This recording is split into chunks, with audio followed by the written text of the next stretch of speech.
Hi everyone! Welcome back to me ranting about books.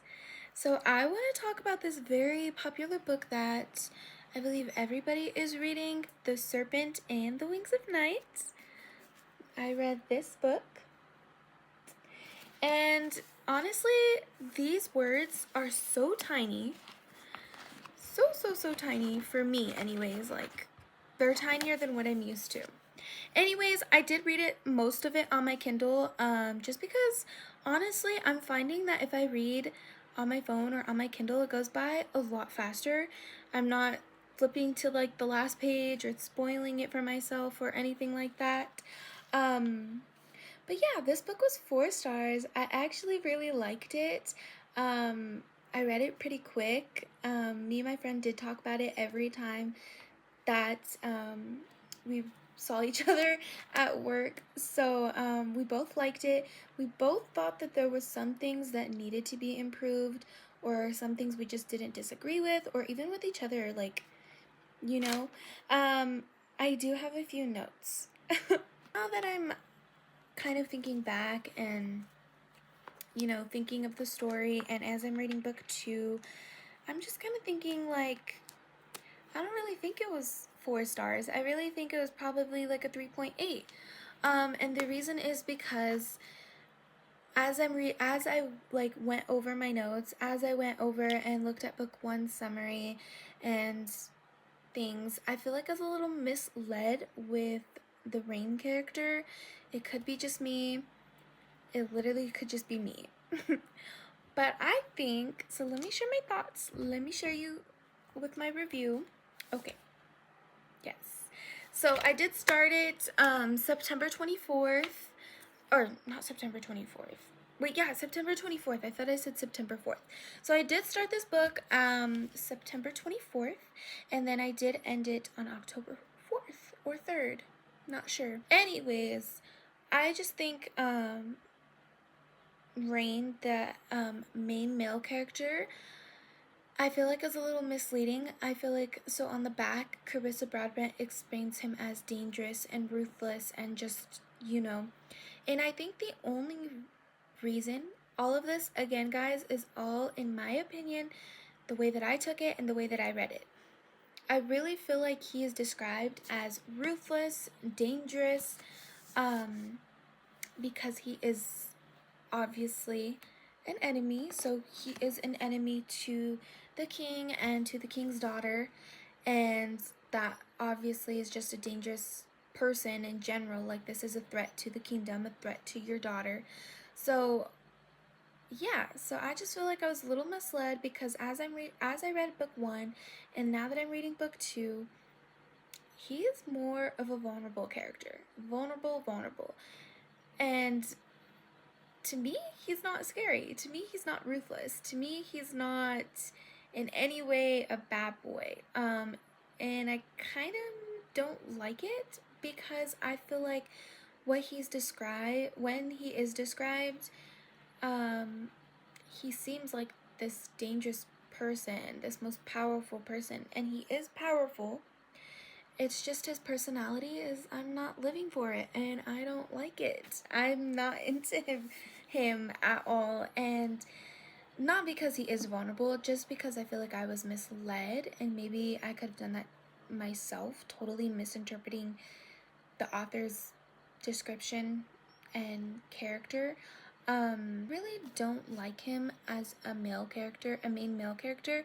I feel like that, like, as I was reading different characters, I feel like there was definitely a better option for being dangerous and the enemy, and then turning it around.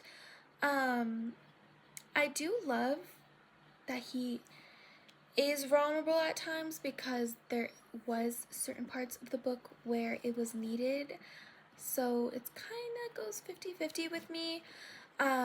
So basically the story of The Serpent and the Wings of Night is all about the FMC, about her being human in this world of vampires, of this world of predators, and her father, the guy, the man, the vampire who raised her, is known as this all-powerful vampire because he was chosen by their goddess. And again, there's this like whole huge backstory when it comes to the gods and goddesses. So that's like a whole other thing. But basically, her father was chosen.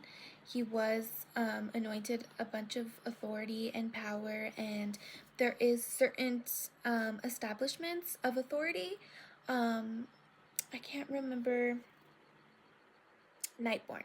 So they're Nightborn. So her and her father, and her name's Aurea, I think is how you say her name, Aurea, and her father Vincent.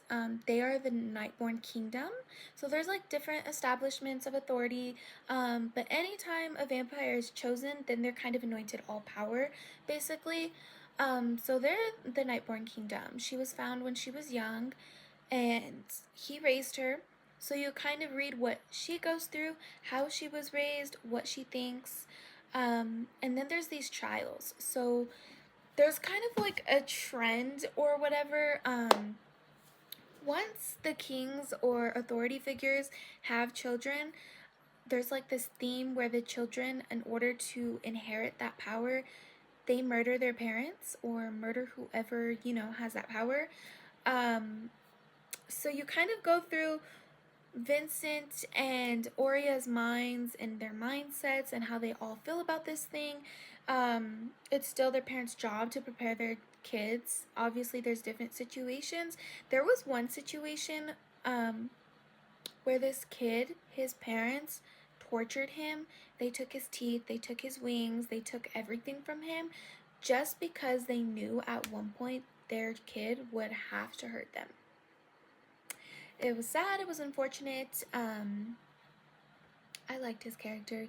It wasn't very much from him, but I liked his character. You kind of see their character development, their mindset, what they go through, but then you also have the love interest. I really don't want, okay, it is like enemies to lovers, but it's not a lot of enemies, and more like, let me get to know you. It's just, I don't know how to describe it. They are meant to be enemies because of their positions in life. So it's, those enemies are already like made for them. It was just destined for them to be enemies. Basically, the FMC and the MMC, they unite in these trials. Everybody's allying with people, so they ally with each other. And they make a deal like, let's ally with each other until the very end. And, that goes through, that happens. I really loved the characters overall. Like, as a whole, I really loved the characters. I just think that Rain could have been written better. I feel like it could have been more exciting for him. I did love Aurea. I really loved her. And seeing the father-daughter relationship that she had, that her and Vincent had, kind of hit home for me. They weren't close, but they were close. And it's just crazy because Vincent has so many secrets, and she's figuring out all of this stuff while she's going through so much. And she's just like questioning, like, who is my father? And she stood by all, like, he was some sort of hero in her mind, and she stood by everything he said, everything he did. And then you kind of see her start to question those things that her father stands for and that her father does.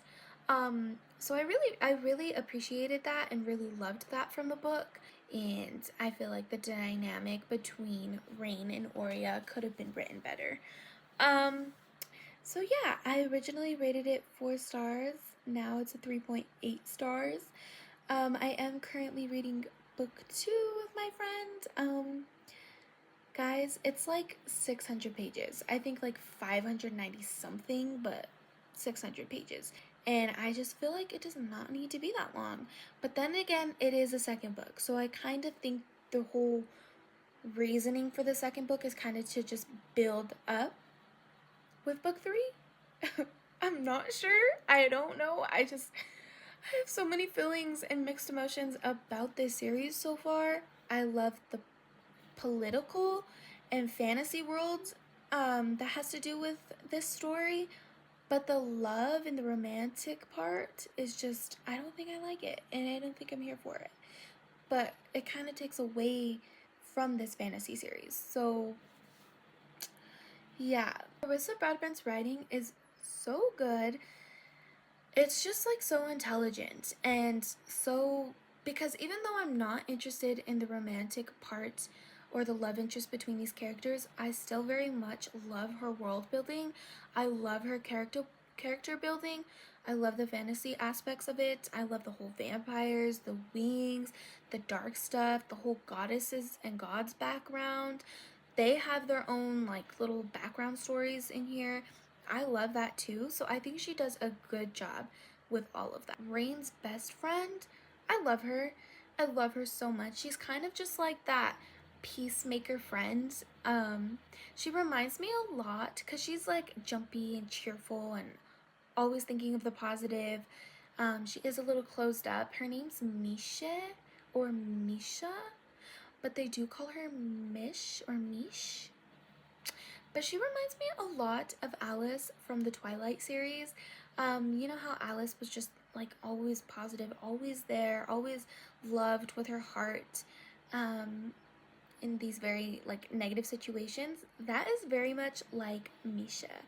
She's just so cheerful, so jumpy, so tiny. Like she's just, I love her so much. And also Aurea, she, in my opinion, is such a badass. Like, hello, she got raised by Vincent, the Nightborn King. He's already, like, he loved her hard. A little too hard. He gave her tough love, and she kind of grew into this, closed up female character. But I love her so much. She's such a badass. Such a badass. It's just, I love seeing her try to love. And it's just funny because there's jokes in here where Rain was like, wow, your bedside manner is not good. Did your father ever teach you good bedside manner? Did he ever teach you manners? Like, it's just funny because Aurea is just, she's just this closed up woman. And I feel like I always read the opposite. And maybe that's what Carissa Broadbent is going for when she makes Rain a vulnerable character. Rain does have his moments where he's a total badass. When he was first introduced, I was like, oh my gosh, this dude is awesome and I'm living for it. But as I'm reading, I'm like, I want him back. I want that badass Rain back.